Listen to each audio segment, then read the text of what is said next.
বাংলা টেলিভিশনের অন্যতম জনপ্রিয় টেলি অভিনেতা সায়ক চক্রবর্তী একের পর এক অনেক জনপ্রিয় ধারাবাহিকে কখনো পজিটিভ কখনো নেগেটিভ চরিত্রে তাক লাগিয়েছেন তিনি। বেশ কিছু সিরিয়ালে তার অভিনীত চরিত্রগুলি একটু বিশেষ ছিল। রানী রাসমণি, কাদম্বিনী, মন ফাগুন, রামপ্রসাদ প্রভৃতি তার উল্লেখযোগ্য ধারাবাহিক। কিন্তু তার কেরিয়ার যখন বেশ দ্রুত গতিতে উঠছিল, হঠাৎ তা কেন থমকে গেল? বর্তমানে তেমনভাবে তাকে আর দেখা যাচ্ছে না কোনো জনপ্রিয় চরিত্রে। কাজ দেয়া হচ্ছে না তাকে। একের পর এক ধারাবাহিক থেকে বাদ পড়ছেন সায়ক। কিন্তু কেন?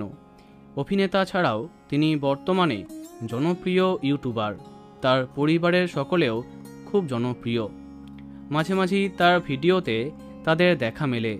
কিন্তু এই ফেসবুক ইউটিউবের জনপ্রিয়তাই তার কাল হলো কি? এর জন্যই কি কাজ পেতে সমস্যা হচ্ছে তার? সম্ভবত অভিনেতাদের একটা চরিত্র থেকে অন্য চরিত্রে গেলে কিছুটা ব্রেক নিতে হয়, তখন দর্শকের সামনে আসতে চান না তারা।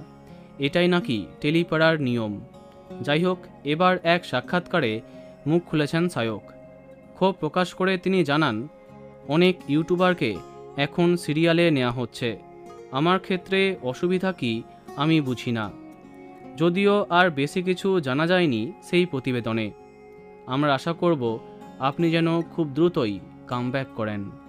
তো বন্ধুরা, ভিডিওটি এইটুকুই। বাংলা বিনোদনের এই রকমই আরও অনেক ভিডিও পেতে সাবস্ক্রাইব কারেন্ট পজ। ধন্যবাদ।